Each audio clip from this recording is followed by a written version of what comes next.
We've all made decisions that at the time sounded like a great idea, but were disastrous in the long run. Like that time that you signed up for a free trial and then forgot to cancel. So you've been paying $9.99 for months without realizing it. But Addie LaRue, she makes the worst decision of all time, one that dooms her to an existence where no one will ever remember her. Today we're talking about The Invisible Life of Addie LaRue by Victoria Schwab, a book that is haunting, beautiful, keeps you on the edge of your seat, and asks some really deep questions about life and what makes life worth it. Hey, I'm Father Roderick. I'm your friendly neighborhood priest and book geek, and I love diving into the deeper layers of the stories that we read. And today we're talking about one that really stuck with me.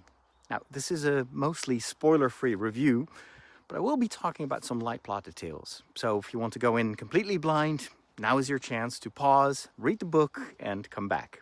Otherwise, let's dive in. Imagine it is 1714. You're a young woman in France, and your parents are forcing you into an unwanted marriage.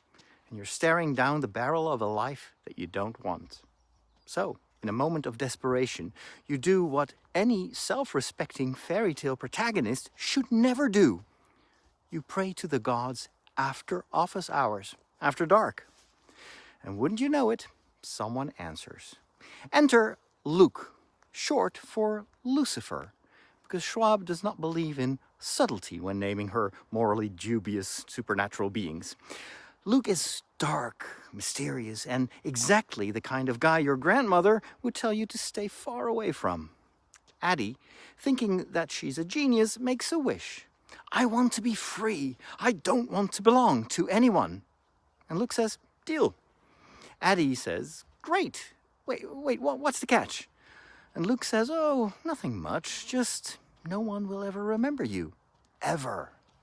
At first, Addie thinks that she has won. She is free. No more forced marriages, no obligations. She can go anywhere, do anything. But then she tries talking to her parents, and they look right through her. And the moment they turn away and look back, it's like she was never there. And from that moment on, Addie is trapped in the ultimate lonely existence. She can talk to people, make connections, even spend a whole night with someone, but the second she leaves their sight, gone. No one remembers her name, her face, or that she even existed. And this makes for some absolutely heartbreaking moments. Imagine trying to rent a room, trying to hold a job, trying to have a conversation that lasts longer than 5 minutes. And Luke, he loves this. He shows up every so often, smugly reminding Addie that she could end this suffering anytime. All she has to do is give him her soul. But Addie, she's got spite. And sometimes that's all you need to survive. So what keeps this story engaging? At this point, I was thinking, this is a fantastic premise, but can Schwab actually sustain an entire novel on this idea? And the answer is yes. And here's why. First of all, the timeline jumps.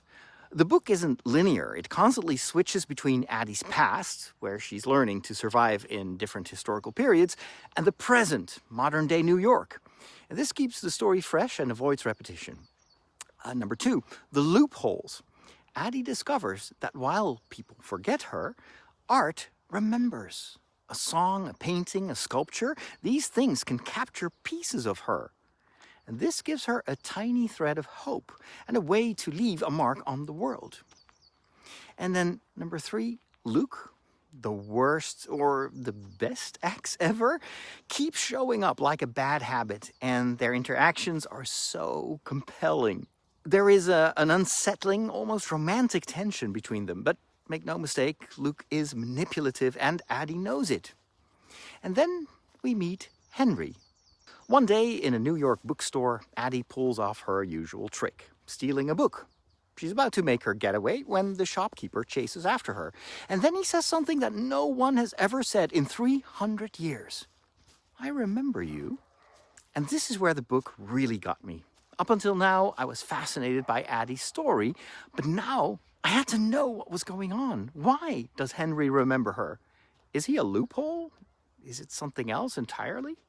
Turns out, Henry has his own deal with Luke, and it's not what you'd expect. Now, beyond the romance, which thankfully is not overly spicy like in Fourth Wing, The Invisible Life of Addie LaRue is about the fear of being forgotten. What makes life meaningful? Is it love? Is it legacy? Being remembered? The power of art.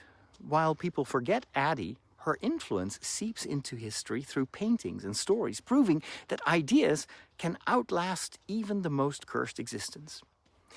And the cost of freedom. Addie got what she wanted, but was it really worth it? Let's talk about the ending. No spoilers, but it's good.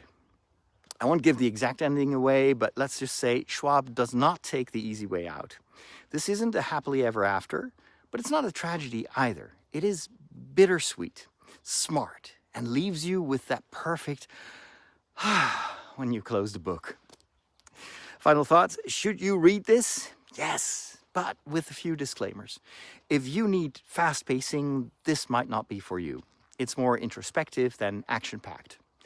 If you love beautiful writing, you'll adore this. Schwab's prose is lyrical without being pretentious. If you want a book that sticks with you, this one really lingers. So would I recommend it? Absolutely. So what do you think? Have you read The Invisible Life of Addie LaRue? What did you think of the ending? Let me know in the comments. And of course, keep it mild on the spoilers, because I know that some of you actually now want to read the book, and it's better not to know everything.